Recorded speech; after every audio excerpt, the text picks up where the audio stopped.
আৰু বাংলাদেশের বর্বরতা এটা দহিছে সমগ্র অসম। বাংলাদেশত নৃশংস হত্যার বলি হিন্দু যুবক। হিন্দুর উপর বর্বর হিংসা অত্যাচারের বিরুদ্ধে এটা প্রতিবাদ সাব্যস্ত হয়েছে। বাংলাদেশের বর্বরতায় দহিছে এটা সমগ্র অসমক। বাংলাদেশত নৃশংস হত্যার বলি হিন্দু যুবক।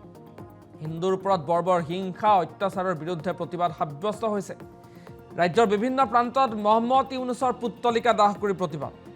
চিৰাঙৰ বিজনীত কেইবাটাও দল সংগঠনৰ এতিয়া প্ৰতিক্ৰিয়া আৰু হিন্দুৰ ওপৰত হিংসা অত্যাচাৰৰ বিৰুদ্ধে এতিয়া প্ৰতিবাদ সাব্যস্ত হৈছে এইখন অসমত। আমি পুনে পুনে আপোনালোকক সংযুক্ত কৰিব বিচাৰিছোঁ আমাৰ সতীৰ্থ ৰিমু সেনৰ সৈতে। ৰিমু, আপোনাৰ কাষলৈ আহিছোঁ। আপুনি বৰ্তমান ক'ত উপস্থিত আছে আৰু তাৰ পৰিস্থিতি কেনেকুৱা? কিয়নো বাংলাদেশৰ হিংসাত্মক ঘটনা এতিয়া অসমত প্ৰভাৱ পেলোৱা পৰিলক্ষিত হৈছে।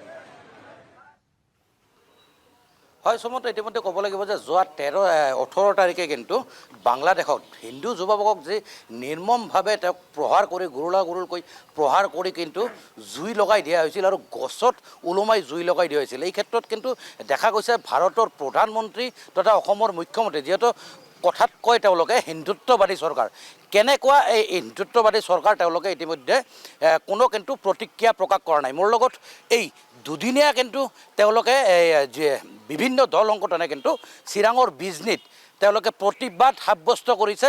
তেওঁলোকে জুইত জা জ্বলাইছে মহম্মদ ইউনুছৰ পুত্তলিকা। মই বিভিন্ন দল সংগঠনৰ প্ৰতিনিধিসকল মোৰ লগত উপস্থিত আছে। মই তেখেতসকলৰ পৰা কিছু মত ব্যক্ত কৰিম। মই পোনপ্ৰথমতে যাব বিচাৰিছোঁ আমাৰ BPFৰ যি CWC মেম্বাৰ আছে, মই তেখেতৰ লগত কিছু মত ব্যক্ত কৰিম। অনিৰ্বাণ সেন ডাঙৰীয়া আছে, কি ক'ব যি বাংলাদেশৰ এই বৰ্বৰ ঘটনা, প্ৰতিক্ৰিয়া কি হ'ব? আচলতে এইটো প্ৰতিক্ৰিয়া দিয়াৰ ভাষা নাই। যি বৰ্বৰ আক্ৰমণ কৰিলে, মোৰ প্ৰথম কথাটো হৈছে তেওঁলোকে যি মানসিকতা এই পৰিচয় দিছে যে সংবাদ গোষ্ঠীৰ যি কাৰ্যালয় আছিল প্ৰথম আলো, তাৰ সন্মুখত থকা যিখন গছ মাৰি তেওঁলোকে বিভৎস হিচাপে তেওঁলোকে গছত ওলোমাইছে, জুই লগাই দিছে। কিমান নিৰ্মম হ'ব পাৰে? সেই মই প্ৰথমে কওঁ যে কেৱল হিন্দুত্ববাদী চৰকাৰ হ'লে নহ'ব, এৱল মই এই চৰকাৰখনক উচিতভাৱে তেওঁলোকক প্ৰত্যুত্তৰ দিব লাগে। আৰু মই মমতা বেনাৰ্জীক ইয়াৰ পৰাই ক'ব বিচাৰোঁ যে তেওঁলোকে মমতা বেনাৰ্জীয়ে গংগাৰ 7 নম্বৰ গেটটো খুলি দিয়ক, বাংলাদেশক পানী খুৱাই মাৰি পেলাওক। কাৰণ প্ৰতিটো ক্ষেত্ৰতে, ক্ৰিকেট খেলেই হওক বা বিভিন্ন ক্ষেত্ৰতে হওক, বাংলাদেশে আমাৰ পৰা সাৰ পানী খাই তেওঁলোকে খাই আছে, কিন্তু ইয়াতে লেদৰি আছে আমাৰ ইয়াতে। অৰ্থাৎ এটা স্পষ্ট বাৰ্তা আমি দিব বিচাৰিছোঁ যে কেৱল যিভাৱে তেওঁলোকে সংখ্যালঘু মানুহক তাতে হিন্দুক আক্ৰমণ কৰিছে, এবাৰ অসমত এবাৰ ভাৰতত আহি চাওক, ইয়াতে সংখ্যালঘু মানুহে কিমান শান্তিৰে বসবাস কৰি আছে। বৰ্তমান বাংলাদেশ নহয়, এইটো চিৰিয়া বা পাকিস্তানত পৰিণত হৈছে। সেয়েহে আমি পোনপটীয়াভাৱে ক'ব বিচাৰিছোঁ, যদি এনেকুৱাকৈ আক্ৰমণ তেওঁলোকে চলাই থাকে, তেতিয়াহ'লে মই মোদীক অনুৰোধ কৰিম, মমতা বেনাৰ্জীক অনুৰোধ কৰিম, তেওঁলোকে বোমা বাৰুদ গ'লে আমাৰ টকা খৰচ কৰিব নালাগে, গংগাৰ 7 নম্বৰ গেটটো খুলি দিয়ক, তাতে চাপ কৰি দিয়া হওক। মই পোনে পোনে ইয়াতে বেংগলী ফেডাৰেশ্যনৰ কেন্দ্ৰীয় সমিতিৰ প্ৰতিনিধিসকল উপস্থিত আছে। মই তেখেতৰ পৰা কিছু মত ব্যক্ত কৰাৰ চেষ্টা কৰিম। কি ক'ব, যিহেতু আপোনালোকে প্ৰতিবাদ সাব্যস্ত কৰিছে, ইউনুছৰ আপোনালোকে পুতলিকা দাহ কৰিছে, বাংলাদেশৰ এই ঘটনা দীপু চন্দ্ৰ দাস নামৰ এজন হিন্দু যুৱকক নিৰ্মমভাৱে কিন্তু তেখেতক গছত ওলমাই জ্বলাই দিয়া হ'লে কি ক'ব? চাওক, এই বিষয়ে ক'ব ভাষা নাই যে ইউনিট চৰকাৰে যেনেকৈ ধৰণৰ হিন্দু নিৰ্যাতন চলাই আছে, সেই ইউনিট চৰকাৰে চলাই আছে, মৌলবাদী চৰকাৰ চলাই আছে আজি বাংলাদেশত। নহ'লে এনেকৈ এটা ৰাজপথত মাৰিয়া জিন্দা জ্বলাই দিয়া ঘটনা আমি আজিলৈকে দেখা নাই। যে জুই জ্বলাই দিয়াৰ পিছতো সিহঁতে আত্মউল্লাস কৰি আছে। ইউনিট চৰকাৰৰ প্ৰশাসন ক'ত আছিল তেতিয়া? প্ৰশাসন বোলা বস্তু বাংলাদেশত আছে বুলি আমি নাভাবোঁ। কাৰণ যদি থাকিল হয় 3-4 ঘণ্টা এনেকৈ বৰ্বৰভাৱে অত্যাচাৰ কৰাৰ পিছতো এজন পুলিচ প্ৰশাসন যাই তাতে দীপু চন্দ্ৰ দাসক বাচাবলৈ সক্ষম নহ'ল।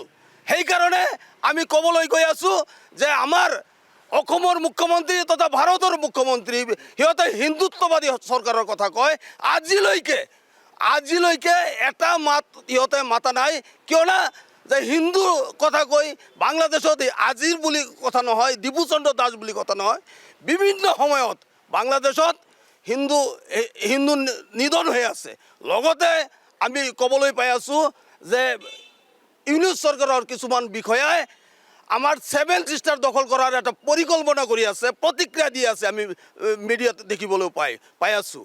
সেইকাৰণে আমি ক'বলৈ গৈ আছোঁ আমাৰ ভাৰত চৰকাৰে মানে ইয়াৰ পৰা পুৰা দমে ষ্টেপ ল'ব লাগে যে আমাৰ বাংলাদেশ এইখানে এটা আমাক ভিকাৰী দেশ বুলি, আমাৰ ভাৰতৰ নিচিনা এটা সমৃদ্ধিশালী দেশক সিহঁতে ভিকাৰী দেশ বুলি কয়।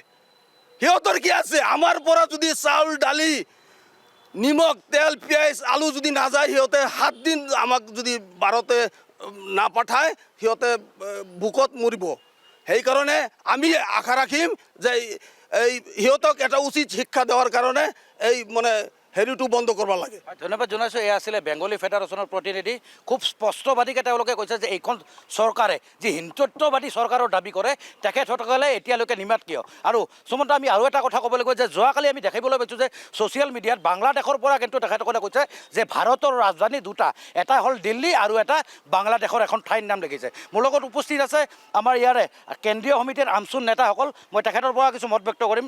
ৰুচুল খান মোৰ লগত উপস্থিত আছে। কি ক'ব আপোনালোকক যোৱাকালি প্ৰতিক্ৰিয়া কৰিছে, প্ৰতিবাদ সাব্যস্ত কৰিছে, কি ক'ব?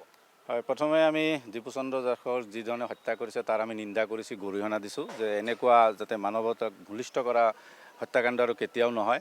আৰু প্ৰথমে আমি বাংলাদেশ চৰকাৰক এইটো অনুৰোধ কৰিম যে আপোনালোকৰ দেশত যিদৰে মৌলবাদীয়ে গঢ় লৈ উঠিছে এইটো সম্পূৰ্ণভাৱে তেওঁলোকে নিয়ন্ত্ৰণ কৰিব লাগে আৰু দেশখনক সুস্থিৰভাৱে চলাব লাগে। নহ'লে আমি ভাৰত চৰকাৰৰ ফালৰ পৰা ভাৰত চৰকাৰক অনুৰোধ কৰিম যে বাংলাদেশৰ লগত যিকোনো প্ৰকাৰে তেওঁলোকে এখন চাপ সৃষ্টি কৰিব লাগে যে এখন যাতে সুস্থিৰভাৱে চলে।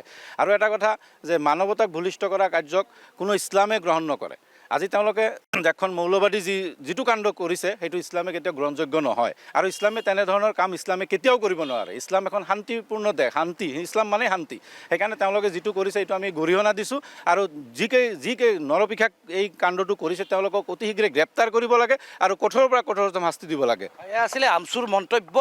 কঠোৰৰ পৰা কঠোৰ কিন্তু শাস্তি হ'ব লাগে যিসকল এই কাৰ্যত জড়িত হৈছে বাংলাদেশত। যিহেতু মোৰ লগত আৰু এজন প্ৰতিনিধি উপস্থিত আছে, যুৱ নেতা শুভঙ্কৰ ঘোষ আছে, কি ক'ব?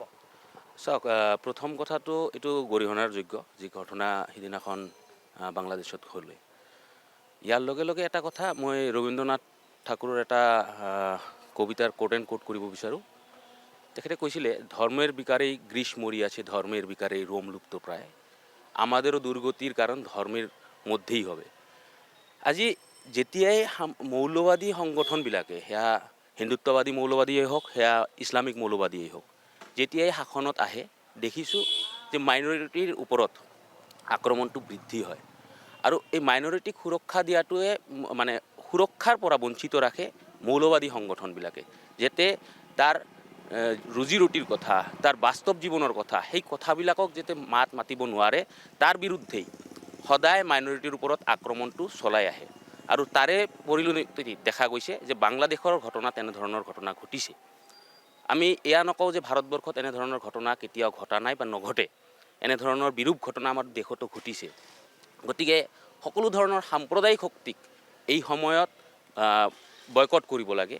লগে লগে আমি বিচাৰোঁ যে ৰাজনীতিৰ পৰা ধৰ্মক পৃথক কৰিব লাগে, কাৰণ যেতিয়ালৈকে ৰাজনীতিৰ মঞ্চত ধৰ্ম থাকিব তেতিয়ালৈকে এনেধৰণৰ অমানৱীয় ঘটনাবিলাক ঘটি থাকিব। ভাৰতবৰ্ষতো এই ঘটনাৰ মানে প্ৰভাৱ যে পৰা নাই সেয়া কোনেও ক'ব নোৱাৰে, কাৰণ ভাৰতবৰ্ষতো বৰ্তমান সময়তো এই প্ৰভাৱ আছে। আমি দেখিছোঁ ভাৰতবৰ্ষতো 1 লাখৰ দৰে মানুহক হত্যা কৰা হৈছে, বিভিন্ন ঠাইত তেনেধৰণৰ হত্যাবিলাক ঘটিছে। গতিকে এনেধৰণৰ ঘটনাৰ আমি তীব্ৰ নিন্দা কৰোঁ। ভাৰতৰ গণতান্ত্ৰিক যুৱ ফেডাৰেশ্যনে এনেধৰণৰ ঘটনাৰ প্ৰতিবাদত সদায় সষ্ট্ৰম শক্তিশালী পদক্ষেপ লৈছে আৰু অনাগত দিনতো ল'ব। এয়া হ'ল শুভঙ্কৰ ঘোষৰ প্ৰতিক্ৰিয়া আছিলে। আৰু বিশেষকৈ সুমন্ত, আৰু এটা বস্তু ক'ব লাগিব যে আমি দেখিবলৈ পাইছোঁ যে সেই যুৱকজনক গছত ওলমাই পেলাই কি নিৰ্মমভাৱে অত্যাচাৰ চলালে। আজিৰ প্ৰতি কিন্তু আমি এনেকুৱা দৃশ্য দেখা পোৱা নাছিলোঁ, কিন্তু দেখিবলৈ সক্ষম হৈছোঁ এয়া অকল বাংলাদেশৰ কাৰণে। নিৰ্মমভাৱে এই ল'ৰাজনক যি গুৰুলকৈ তেখেতক মাৰি পেলাই গছত ওলমাই তেখেতক কিন্তু জুই লগাই দিয়া হৈছে।